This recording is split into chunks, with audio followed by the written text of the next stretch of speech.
Now at 6 and streaming on CrossroadsToday.com, an update to Monday's fatal stabbing arrest of the man accused and his bond this evening. 9 area counties now approved for federal disaster assistance after Hurricane Beryl. We go over that list coming up.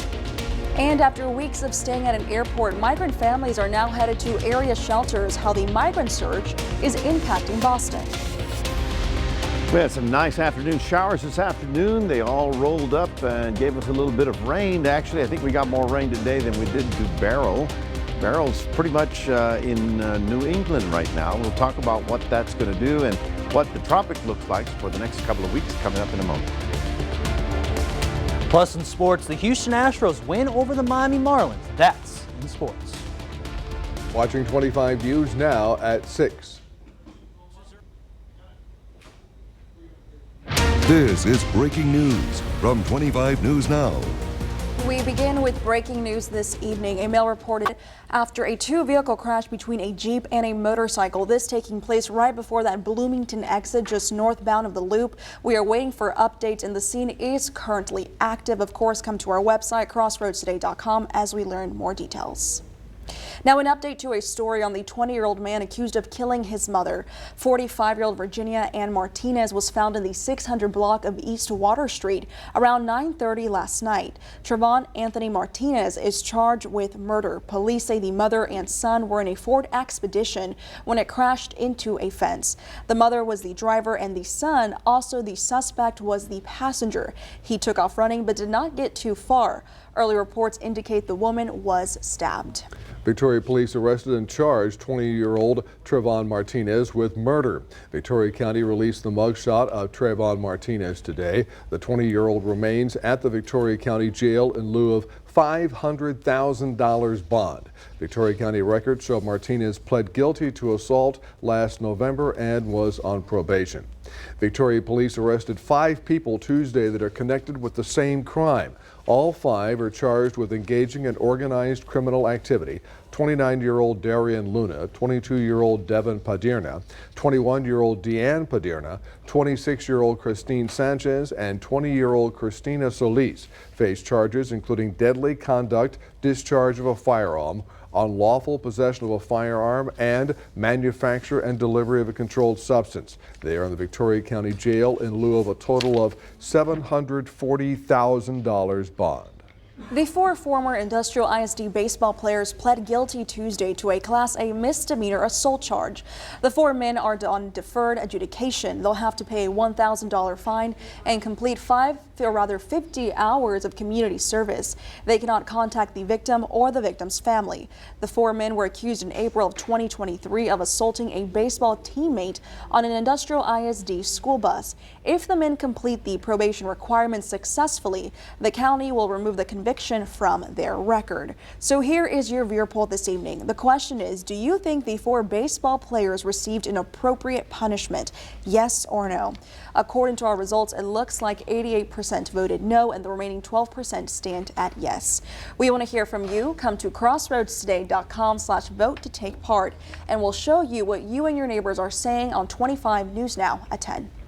AEP Texas estimates power will be restored in Bay City, Palacios, and El Campo by 5 p.m. Thursday. 3 counties in the Crossroads are reporting power outages after Beryl. Jackson County reports over 200 customers still without power. Over 5,300 customers in Matagorda County are without power after Beryl made landfall there.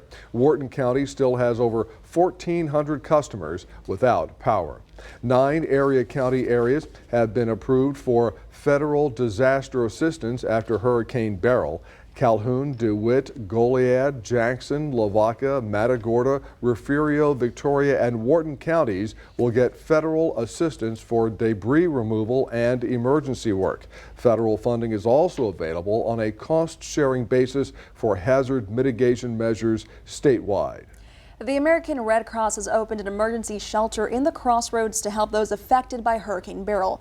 That is in Port Lavaca at the Bayside Community Church on State Highway 172. Red Cross workers are prepared to provide meals, a place to cool off, and a safe place to sleep. Anyone evacuating to a Red Cross shelter should bring essential items such as prescriptions, identification, extra clothing, pillows and blankets, and chargers for any electronic devices you may bring with you. And with that, let's take a look at your forecast with our Chief Meteorologist, Mac Perez. Well, thank you very much. We had some very nice shower activity around the area. I say that because we need the rain, and it's good to get the rain. It's good to get it without any severe weather problems. So that was the case today. You can see how the activity has weakened a little bit over the city, but there's still some heavier stuff over here near Vanderbilt all the way down to Port Lavaca. This is, shall we say, tropical showers that pop up because of afternoon heating, and we're going to do this again tomorrow. But how long will this last? We'll have all that coming up in just a moment. Mac, thank you. Migrant families who've been sleeping at Boston's Logan Airport have now been moved to shelters. Hundreds of people have been sleeping at the airport amid the state's ongoing migrant surge. Migrant families packing up and leaving Logan after spending their final night at the airport. Several families loading their bags into taxis as they left for shelters in the surrounding area. We've certainly tried to let folks know ahead of time that we are going to be moving in another direction. We've got service providers and others really working closely with families. The Healy administration declared a state of emergency last summer for the amount of migrant families coming to Massachusetts. The state implemented a cap of 7,500 families. The first thing that they say is, yo quiero trabajar, I want to work. And that is their top priority. Jeff Thielman is an advocate for migrants. His team has spent months visiting with families at Logan, getting them set up with shelter and benefits. They're very anxious about where they're going to live. We've been working with a lot of people in the shelter system. They want to get out of the shelter system. The state recently implemented a 9-month time limit for families in the shelter system. A 5-member delegation went to the U.S. southern border in June to tell migrants the state could no longer take them in. This will be a work in progress, but we're looking forward to having it be as smooth as possible. Between this and the state transforming a former prison in Norfolk into a safety net shelter, which can fit 140 families, the Healy administration believes now's the time to end overnight stays at Logan. Thielman agrees, saying it's easier for organizations like his to work with families if they're all in one location. It's dangerous and unhealthy to have families at Logan Airport for long periods of time, overnight rather. It's not a safe environment for them. The Massachusetts governor's office reports more than 700 families are on the emergency assistance wait list, but many of those families are at safety net sites or have found other options. A total of 54 people were rescued from the Rio Grande River near El Paso Tuesday. 30 divers from multiple agencies assisted with the rescue. Officials say about 6 people suffered from hypothermia, but the conditions are not considered serious. Officials say the rescued migrants are all adults and have now been turned over to law enforcement. Despite a few setbacks, a planned substance abuse recovery facility in Victoria plans to begin construction soon. Back in February of 2023, the Billy T. Cannon Outreach Center announced construction of Hope Ranch. It's a state-of-the-art facility to help people who are dealing with substance abuse. The facility had to make changes to the timeline, but construction will go on. As time went on, we had to kind of adjust some things there. Just so we can keep within the budget that we had come up with, and so just that redesigning of some of the facility, looking at things that maybe we could take out and or do without, that kind of just slowed down the process a little bit. Construction is now set to begin around November 1st of 2024 with the estimated completion date around November 1st of 2025. The Hope Ranch property is near the Highway 59 and Highway 185 intersection in Victoria. Now, one of the most historic buildings in Matagorda County now damaged by Beryl. The Hotel Blessing was established in 1907. Plans were drawn by an architect from Victoria in 1979. Hotel Blessing was entered to the National Register of Historic Places and was the first official listing in Matagorda County with this distinction. The hotel is currently closed. Here are some of the top headlines you can read in the Port Lavaca Wave. The Calhoun County ISD Board was presented with an update to an economic development project that would benefit the school during a recent board meeting. Plus, the Texas Commission on Environmental Quality assessed Port Lavaca's drinking water and reported their quality meets or exceeds federal and state standards. You can read these stories at theportlavacawave.com. Remember to subscribe to our YouTube channel, Crossroads Today. Hit the like button and click the notification bell. Then you can see Crossroads Today on YouTube. That's it. Stay with us. Tampa Bay Rays shortstop Wander Franco charged with crimes against a minor. That's coming up on 25 News Now at 6. Also ahead, a medical marvel gives a patient a second chance. Their story and more next.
Authorities charged Tampa Bay Rays shortstop Wander Franco with sexually abusing a minor. Authorities in the Dominican Republic say Franco was arrested last January after allegations surfaced about the commercial exploitation of a minor. The formal charges come after a year of investigations resulting from a social media post accusing Franco. The baseball player responded in an Instagram post last August, trying to deflect the controversy. Franco has not played with the Rays since the allegations surfaced. Now to a groundbreaking medical procedure. It's giving a cancer patient a new outlook on life. You can hear my voice right now. 2 months ago, I couldn't talk. A Massachusetts man now has his voice back after a rare surgery. Marty Kedian is the first ever cancer patient to undergo a total larynx transplant. I want people to know this can be done. And it's a process, but it's worth it. The 59-year-old was part of a study aimed at opening the life-changing operation to more patients. I said, no matter what, Gina, I'm getting my voice back. While the organ may be known as the voice box, it's also vital for breathing and swallowing. But some doctors do not embrace the surgery because people can survive without a larynx, and organ transplants can be risky. Others disagree, arguing the quality of life improvements are vital for overall health. Patients become very reclusive and very kind of walled off from the rest of the world. My patients tell me, yeah, I may be alive, but I'm not really living. Kedian is making progress with his new larynx, talking and adjusting to new foods as doctors prepare to remove his breathing tube. But eating and breathing more normally are only some of the benefits he now enjoys. For the first time since the surgery, I can talk to my 82-year-old mother. Only 2 other people in the U.S. have ever had this surgery, and those cases were due to injury, not to cancer. Researchers hope that this case can help make transplants more accessible. Rhiannon Alley, ABC News, New York. A man didn't have ants in his pants, but he got caught trying to smuggle more than 100 live snakes in his pants. China's customs authorities say the man was recently stopped at a checkpoint between Hong Kong and mainland China. They said during inspection, officers found 6 bags sealed with tape in the pockets of his trousers. Officers then found that each bag contained a number of live snakes in various shapes and colors. The customs agency did not say if the man was arrested. Here's some of the top headlines you can read in the Queer Record. The President and First Lady of the Czech Republic will visit the historic Czech Heritage and Culture Center in LaGrange. Plus, Hurricane Beryl barely touched DeWitt County with little rain and minimal damage. You can read these stories and more at DeWittCountyToday.com. If you're a slots fan, you may want to head to the Mirage Casino right now. The Las Vegas Casino is set to close on July 17th, but they still have to give away $1.6 million first. The money is from unclaimed progressive jackpots from tables and slot machines. Nevada law says that players are obligated to receive progressive jackpots and that remaining funds must be paid out before a casino closes. The Mirage will be transformed into a new Hard Rock hotel and casino set to open in 2027. Hey, Mac, do you feel lucky? Well, you know, there's one detail there that they didn't tell you. The official high today in Las Vegas was 118 degrees, and it might have actually clicked over to 120. They're actually checking that temperature. It's funny that the story comes ahead of me. So yeah, you can go get your money, but take your air conditioner with you. Anyway, we had some very nice little rainfall around the area this afternoon that helped cool us down to a nice 78 degrees. This afternoon we did manage to get up to 94 before the rain began, and we're in an unstable atmosphere. That means that a little bit of heating will give us more showers again tomorrow and probably even into Friday. We'll be talking more about that coming up in just a moment.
Welcome back, everybody. We had officially 0.5, a half an inch of rain out at Riverside today, thanks to Coco Ross. And the rain was good. You know, I say the rain was good because I think we got more rain today than we did during Beryl. I mean, as we just mentioned, even DeWitt County didn't get much, but today we got it, and this was all sort of an unstable environment that kicked up all the moisture that we had in the air and gave us the nice rainfall. It's basically from our area all the way south, as you see right about there. Southeast Texas didn't get any rain, and that's good. They don't need any more. We didn't get as much as we thought we were going to get during Beryl. Now here's the city, here's San Antonio, and here's Laredo, and you can see how they're getting a little bit heavier stuff out there than we did, but it's nice to get this activity without anything severe or any 90 mile an hour winds. There you see the Victoria area. At this very moment, we've got thunder basically from Vanderbilt all the way down to Port Lavaca. So those of you in Bloomington may be getting a little heavy rain even as we speak. The rainfall totals look pretty good. Now, these are not official. This is what the radar estimates. And as you can see right about here, when you get in the green, you're still below an inch. When you get in the blue, dark blue, you're in 1 inch. And 3, that means you got 3 inches in the purple. So north of the city, up toward Hallettsville, they might have gotten up to 3 inches. Also heavy rain between Cuero and all the way down to Goliad as well. So some of our very important, that's the watershed right there. So that's good. good. Some of our very important areas got additional rainfall today. So I like the rain. I just don't like the severe stuff that comes with it. So I hope you got a nice little drenching out of that, because Beryl didn't do anything for us. I mean, it was the line was like right here at Edna. Anyway, so as you can see for tomorrow, they have flood advisories still for many rivers and streams in southeast Texas. And then the orange that you see there are the heat advisories that are in effect for the next few days, as they're really dealing. Can you imagine? It's the heat, it's the humidity that you're wearing the air, and then there's no electricity. Still 1 million people in Houston suffering from that. Well, here is Beryl. You remember him, don't you? Beryl is actually rolling up into Canada, going up the St. Lawrence River Valley with showers, storms, and heavy weather, even in places like New York State. Very interesting that in the next 2 weeks, it's actually going to be kind of quiet in the tropics. So two things are happening. One, the ocean currents were messed up a little bit by Beryl. Now things have settled, and high pressure is going to be the story that we're going to be dealing with for the next couple of days. Here's what I'm talking about. This is Beryl. There's the deep trough, and the high pressure over Las Vegas gave them the record temperatures. Well, this is going to expand across much of the United States over the next few days. And so basically, you, me, and most of the country are going to be dealing with a bit of a heat wave next week. Yeah, for us, you know, we're familiar with it. For a lot of other places, they don't know what to do with that stuff. Tomorrow, 86 with the thunder showers in Port Lavaca, only about 88 or 89 in Cuero because of the thunder showers. We're going to have that activity around here for Thursday, Friday, decreasing on Saturday, and then, yep, the sun comes back, and so does the heat. That's your 7-day forecast, reminding everybody. We do have a QR code. Love for you to scan that and put Crossroads Today on your phone. Here's Karina. Thank you, Max. And now let's toss it over to, here I go again. Did I call him Max? Mac and Max. Yeah. Oh my God, that's gonna. Hey, we sound so similar, right? Mac and Max so close. But Shiners softball wins multiple awards. We have that coming up in sports. Stay with us.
The Shiner Lady Comanches won multiple pairs of awards for the 2024 softball season, starting with senior catcher Peyton Vincic, who won the 2024 Player of the Year award, voted by the Bluebell Texas Sports Writers Association Class 2A. This season, Vincic hit .471 this year and had 52 total RBIs. Lady Comanches softball also had first-team placers in pitcher Lauren Springfield, first baseman Riley Vancura, and third baseman Callie Brubaker. They had one second-place finisher in shortstop Adeline Siegel. And then finally, Jason Keller won 2A Coach of the Year award. The Comanches won their 7th title in program history, first since 2016. They have the most title wins in the state of Texas alone. The Generals are back at Riverside Stadium tonight against the Gumbo Gators. First pitch is going to be around at 7:05 p.m. The Generals did play last night, but only had 5 innings due to a lightning in the area. They ended up winning 1-0 over the Gumbo Gators with the solo shot by Cameron Nickens, who has 22 hits and 9 RBIs this season. For the Generals, the game is still scheduled to play on time tonight. Follow crossroadstoday.com or the Victoria Generals website for more updates about tonight's game. The Houston Astros played the Miami Marlins last night at Minute Maid Park. We pick it up in the 4th. The score is 1-1 until Alec Bregman hits an RBI single up the middle, making the Astros up 2-1. But the Marlins fight back with a solo shot by Jesus Sanchez and tied the game up at 2 apiece. Then Alec Bregman delivered again with a 2-run blast that let the Astros hang on to win 4-3. They're back tonight against the Marlins. First pitch is at 7:10 p.m. The Texas Rangers also played last night against the Los Angeles Angels. We start up in the top of the 3rd inning. The game is tied until Marcus Semien hits a ground rule double down the left field line, making the Rangers up 2-1. But the Angels catcher Logan O'Hoppe had a career day, going 3 for 4 with 2 solo shots, including one to deep center field in the 4th to tie this game up.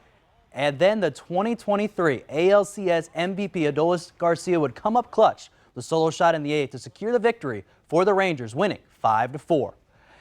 Colorado coach Deion Sanders took some time at the start of his first Big 12 Media Days appearance, giving props to some of the other coaches in the league. Buffalo's quarterback Shadur Sanders, the coach's son, was recruited by Gus Malzahn when the current UCF coach was still at Auburn. The young Sanders played in high school for current Texas Tech coach Joey McGuire. Deion Sanders said Wednesday that he was highlighting some coaches that have been so kind and considerate to him. Colorado is returning the Big 12 after the past 13 seasons in the Pac-12. That's all in sports. Don and Karina, back to you. Thank you, Max. And we're going to be back in a moment. We meet Germany's two-year-olds meeting Picasso.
Finally tonight, meet Germany's 2-year-old mini Picasso.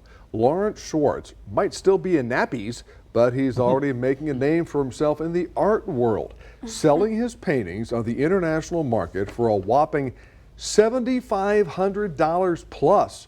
Laurent's mom, Lisa, says it all started a year ago on holidays. Laurent began painting in the kids' club at the hotel, and he has not stopped since. Now she receives countless messages from people who are huge fans of his work. Some even stand in front of their house saying, "That's where the mini Picasso lives."